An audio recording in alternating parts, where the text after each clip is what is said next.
தமிழக சட்டசபையில் நடந்த நம்பிக்கை வாக்கெடுப்பில் எஸ்பி வேலுமணி, சி.வி. சண்முகம் அதிமுக தரப்பு விஜய்க்கு ஆதரவாக இருந்தாங்க. ஸோ இந்த நிலையில் அவங்களோட ஒருத்தருடைய பேர் கூட தமிழக அமைச்சரவையில் விரிவாக்க பட்டியலில் இடம் பெறலை அப்படிங்கிறது எல்லாருக்குமே ஒரு மிகப்பெரிய அதிருப்தி ஏற்படுத்தியிருக்கு. எஸ்பி வேலுமணி தலைமையில் இருக்கக்கூடிய எல்லா எம்எல்ஏக்களுமே பார்த்தீங்கன்னா எடப்பாடி தரப்புக்கு மீண்டும் போயிடலாம் அப்படின்ற மாதிரியான ஒரு எண்ணத்துக்கு வந்துட்டாங்க. ஏன்னா அமைச்சர் பதவி கிடைக்கும் அப்படின்ற ஒரு காரணத்தினால தான் எல்லாருமே இவங்களுக்கு சப்போர்ட் பண்ணியிருக்காங்க. இப்போ அமைச்சர் பதவி எதுவுமே இல்லை, முன்னாள் அமைச்சருக்கு கூட எந்த விதமான வாய்ப்புகளும் கொடுக்கப்படலை அப்படிங்கிறப்போ நாம் இதில் ஏன் இருக்கணும் அப்படின்ற மாதிரி எல்லோரும் யோசிக்கிறாங்க. ஸோ இது பார்த்திங்கன்னா இப்போ ஒரு மிகப்பெரிய பரபரப்பை ஏற்படுத்திகிட்டு இருக்கு அரசியலில். தமிழக அரசியல் தற்போது மிக மிக பரபரப்பாக பேசக்கூடிய விஷயமா இருக்குது அப்படின்னா அது அதிமுகவினுடைய உட்கட்சி மோதல் தாங்க. 2026 வருடத்தினுடைய சட்டசபை தேர்தலில் தோல்விக்கு அப்புறமா தான் இந்த ஒரு பிரச்சனையே அதிமுகவில் ஏற்பட்டிருக்கு. எஸ்பி வேலுமணி அணியும் எடப்பாடி பழனிசாமி அணியும் நேருக்கு நேர் மோதிட்டு இருக்காங்க. ஸோ இதுக்கடையில் பார்த்திங்கன்னா தாவேக அரசு அமைத்த பிறகு அதிமுக அதிருப்தி எம்எல்ஏக்கள் எடுத்த அரசியல் முடிவுகள் தற்போது அவங்களுக்கு சிக்கலாக மாறிடுச்சு அப்படின்னு தான் சொல்லணும். ஸோ விஜய் தலைமையிலான தாவேக அரசு ஆட்சி அமைத்த போது முழுமையான பெரும்பான்மை இல்லாத நிலையானது இருந்தது. ஸோ அதனால் கூட்டணி கட்சிகளுடைய ஆதரவு ரொம்ப ரொம்ப அவருக்கு அவசியமாக தேவைப்பட்ட சூழ்நிலையில் காங்கிரஸ், இடதுசாரி கட்சிகள், விசிகா இது மாதிரி நிறைய கட்சிகள் ஆதரவு தெரிவித்தாங்க. அதுக்கப்புறமா தான் அவருடைய ஆட்சியை அமைஞ்சது. ஆனாலுமே இந்த டைமில் அதிமுகவும் பார்த்திங்கன்னா ஒரு பெரிய பிளவை உருவாக்கி எடப்பாடி பழனிசாமி தலைமையோட கருத்து வேறுபாட்டில் இருந்த முன்னாள் அமைச்சர் சி.வி. சண்முகம் மற்றும் எஸ்பி வேலுமணி தலைமையிலான ஒரு சில எம்எல்ஏக்கள் சட்டப்பேரவையில் தாவேக அரசுக்கு ஆதரவு கொடுத்துட்டாங்க. ஸோ இது பார்த்திங்கன்னா அதிமுகவுக்கு ஒரு மிகப்பெரிய அதிருப்தியாக இருந்துச்சு. அது மட்டும் இல்லாமல் ஒரு சம்பவம் தமிழக அரசியலில் பெரும் அதிர்வல்களை ஏற்படுத்துனுச்சு. அதிமுகவுடைய முக்கிய முகங்களாக இருந்தவங்க தான் இவங்க. திடீர்னு விஜய் அரசுக்கு ஆதரவு தெரிவித்த போது பலரையும் ஆச்சரியப்படுத்தினுச்சு. அமைச்சரவை விரிவாக்கத்தில் அதிமுக அதிருப்தி அணிக்கு முக்கிய இடம் கிடைக்க போகுது அப்படின்றது தான் அந்த தகவல். இருந்தாலும் எஸ்பி வேலுமணி அணியில் ஒரு சிலர் அமைச்சர்களாக வரலாம், இல்லைன்னா முன்னாள் அமைச்சருக்கு ஒரு துறை கூட ஒதுக்கப்படலாம் அப்படின்லாம் பேசப்பட்டது. இதுக்காக தாவேக தரப்பும் அதிமுக அதிருப்தி அணியும் பல கட்ட பேச்சுவார்த்தைகள் நடத்தியிருக்காங்க அப்படின்ற ஒரு தகவல் வெளியாகியிருக்கு. ஆரம்பத்தில் நல்ல முன்னேற்றம் இருந்தது, ஆனால் அதுக்கப்புறம் தான் கதையை மாற ஆரம்பிச்சிருச்சு. தாவேக கூட்டணியில் இருந்த இடதுசாரி கட்சிகளும் விடுதலை சிறுத்தை கட்சிகளும் இந்த விவகாரத்தில் கடும் எதிர்ப்பு தெரிவித்துட்டு இருக்காங்க. அதிமுக முன்னாள் அமைச்சர்களை அமைச்சரவையில் நீங்கள் சேர்க்கக்கூடாது, அப்படி சேர்த்தீங்க அப்படின்னா கண்டிப்பாக நாங்கள் மறுபரிசீலனை செய்வோம் அப்படின்ற மாதிரி இவங்க சொன்ன விஷயம் விஜய் அவர்களுக்கு மிகப்பெரிய அதிருப்தியை கொடுத்தது. இதனால் தாவேக தலைமையும் சிக்கலில் மாட்டிச்சுங்க. ஒரு பக்கம் அதிமுக அதிருப்தி அணியினுடைய ஆதரவும் வேணும், இன்னொரு பக்கம் கூட்டணி கட்சிகளையும் சமாதானப்படுத்தணும். இந்த ரெண்டுக்கு நடுவில் விஜய் தரப்பு நீண்ட நேரம் ஆலோசனை நடத்துனதாக பேசப்படுது. ஸோ இறுதியில் வெளியான அமைச்சரவை பட்டியலில் தாவேக மற்றும் காங்கிரஸ் உறுப்பினர்களுக்கு மட்டுமே இடம் வழங்கப்பட்டது. அதிமுகவிலிருந்து ஆதரவு தெரிவித்த ஒருவருடைய பெயர் கூட அந்த பட்டியலில் இடம் பெறலை. இதுதான் தற்போது பெரிய அதிருப்தியை உருவாக்கிடுச்சு. ஸோ நாம் இபிஎஸ்ஸை எதிர்த்து தாவேக பக்கம் வந்தோம், ஆனால் இங்கே நமக்கு எந்த விதமான பயனும் கிடையாது அப்படின்ற ஒரு மனநிலைக்கு நிறைய எம்எல்ஏக்கள் வந்துட்டாங்க. ஸோ இப்போ பார்த்தீங்கன்னா எஸ்பி வேலுமணியில் இருந்த சில எம்எல்ஏக்கள் மீண்டும் எடப்பாடி பழனிசாமி அன்னைக்கு திரும்ப தயாராக இருக்கிறதா பேசிகிட்டு இருக்காங்க. ஸோ முதல்ல 2-3 பேர் தான் போகிறதா பேசிகிட்டு இருந்தாங்க. இப்போ பார்த்தீங்கன்னா அந்த எண்ணிக்கை 7 உயர்ந்திருக்கு. ஸோ அதில் பார்த்திங்கன்னா பாலக்காடு தொகுதியில் இருக்கிற எம்எல்ஏ கேபி அன்பழகன் மற்றும் பாப்பிரோட்டி தொகுதியில் இருக்கக்கூடிய எம்எல்ஏ மரகதம், இவங்க வெற்றிவேல், இவங்க எல்லாருமே பார்த்திங்கன்னா கண்டிப்பாக போகிற மாதிரி பேசப்பட்டுருக்கு. இவங்களுடைய பேர் தான் அதிகமாக அடிபட்டுருக்கு.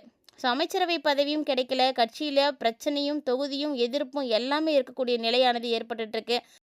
அதனால் இபிஎஸ் அணிக்கு தள்ளி வரக்கூடிய அரசியல் விமர்சனங்கள் பார்த்திங்கன்னா ஒரு பக்கம் என்ன சொல்கிறாங்கன்னா எடப்பாடி பழனிசாமி இந்த வாய்ப்பை பயன்படுத்திக்கிறதுக்கு முயற்சி பண்ணுறாரு அப்படின்னும், அதிமுகவில் ஏற்பட்ட பிளவை சரி செஞ்சுட்டு மீண்டும் எல்லாத்தையும் ஒரே கட்சியாக அணிக்குள்ளே கொண்டு வரதுக்கு முயற்சி நடக்குது அப்படின்னும் பேசப்படுது. ஸோ இதெல்லாம் என்ன நடக்குது அப்படின்றதே இன்னும் ஒரு சில நாட்களில் அதிமுக அரசியலில் மிகப்பெரிய மாற்றத்தை உருவாக்க போகுது அப்படின்றத தெரியப்படுத்துது. இது தொடர்பாக பார்த்தீங்கன்னா இப்போ அமைச்சரவை விரிவாக்கம் இன்றைக்கி நடந்தது இல்லையா, இதில் விடுதலை சிறுத்தை கட்சிகள் இன்னும் பங்கேற்காமல் இருக்காங்க. அதே மாதிரியே இந்தியன் யூனியன் முஸ்லீம் லீக் கட்சியில் இருக்கக்கூடிய தேசிய தலைவர்கள் காதர் முகதீன் ஒரு சில செய்தியாளர்களிடம் என்ன பேசியிருக்காரு அப்படின்னா, இப்போது நாங்கள் இந்த பதவி ஏற்கலை, நாங்கள் முதல்வர் விஜயனுடைய தமிழக வெற்றி கழகத்துக்கு நிபந்தனையற்ற ஆதரவு தான் வழங்கணும், தமிழ்நாட்டில் ஜனாதிபதி ஆட்சி வந்துடக்கூடாது அப்படிங்கிறதுக்காக தான் இந்த ஆதரவு கொடுத்தோம், ஆனால் அவர் எங்களுக்கு அமைச்சர் பதவி கொடுக்கணும் அப்படின்ற கட்டாயம்லாம் நாங்கள் பண்ணலை, இருந்தாலும் அவர் பெருந்தன்மையோடு எங்களுக்கு அந்த ஒரு அமைச்சர் பதவியை கொடுத்துருக்காரு. ஸோ அதையும் நாங்கள் ஏற்றுக்க தயாராக இருக்கோம். ஆனால் இப்போ இன்றைக்கி பதவி ஏற்கலை, ஏன்னா இன்றைக்கி காலைல 11 மணிக்கு தான் எங்களுடைய கட்சியினுடைய ஆலோசனை கூட்டமே நடக்க போகுது. எங்கள்கிட்ட 2 எம்எல்ஏ இருக்காங்க.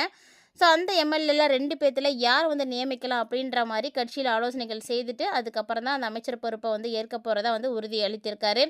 ஸோ நடந்து முடிந்த சட்டசபை தேர்தல்ல இந்தியன் முஸ்லீம் லீக் கட்சியினுள்ள திமுக கூட்டணியில போட்டியிட்டது. மொத்தம் 2 தொகுதிகள் அவங்களுக்கு குடுத்தாங்க.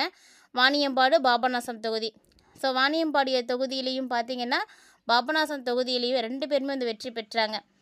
அதாவது இந்த 2 பேர்ல யாருக்கு வந்து நல்ல ஒரு அனுபவம் இருக்கு அப்படின்றத யோசிச்சுட்டு, யார வந்து நம்ம அமைச்சர் பதவிக்கு வந்து நியமிக்கலாம் அப்படின்றதெல்லாம் பேசிட்டு, அதுக்கப்புறம் முடிவு சொல்றதா வந்து சொல்லியிருக்காங்க. ஸோ இந்தியன் யூனியன் முஸ்லீம் லீக் கட்சியினுடைய எம்எல்ஏ ஷாஜஹான் அமைச்சரா வரதுக்கு அதிக வாய்ப்புகள் இருப்பதா வந்து சொல்லப்படுது.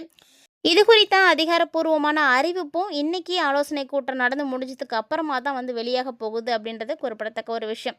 ஸோ தமிழக வெற்றி கழகத்தினுடைய தலைவர் விஜய் தலைமையிலான அமைச்சரவை இன்னைக்கு விரிவாக்கம் செய்யப்பட்டு காங்கிரஸ் தாவேகா சேர்ந்த 23 பேர் வந்து அமைச்சர்களாக பதவியேற்றிருக்காங்க. அதாவது காங்கிரஸில் வந்து 2 பேரும் தாவேக்காலேருந்து 21 பேரும் மொத்தமாக 23 பேர்கள் வந்து பதவி ஏற்றுட்ருக்காங்க.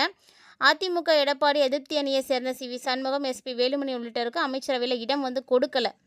ஸோ காரணம் பார்த்தீங்கன்னா 2 முக்கியமான காரணங்கள் இதுக்காக வந்து வைக்கப்பட்டிருக்கு. இந்த முக்கியமான 2 காரணங்கள் என்ன அப்படின்றத நம்ம பார்க்கலாம்.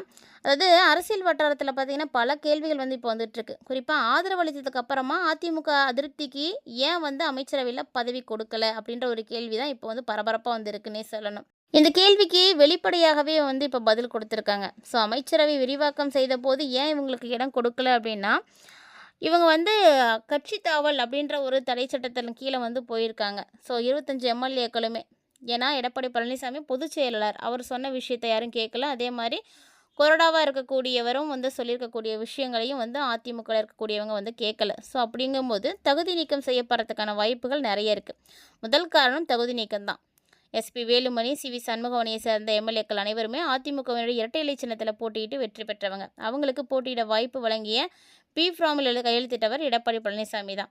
ஸோ அப்படி இருக்கும் பொழுது இவங்க அவங்களுக்கு எதிராக வந்து இப்போ வந்து ஆதரவு கொடுத்துருக்காங்க. ஸோ விஜய் அரசுக்கு ஆதரவாக வாக்களித்த போது பெரிய சட்ட சிக்கலாக வந்து இது மாறிடுச்சு.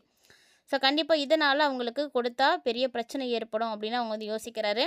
அதே மாதிரி 2வது முக்கிய காரணம் என்ன அப்படின்னா, கூட்டணி கட்சிகளுடைய எதிர்ப்பு தாங்க.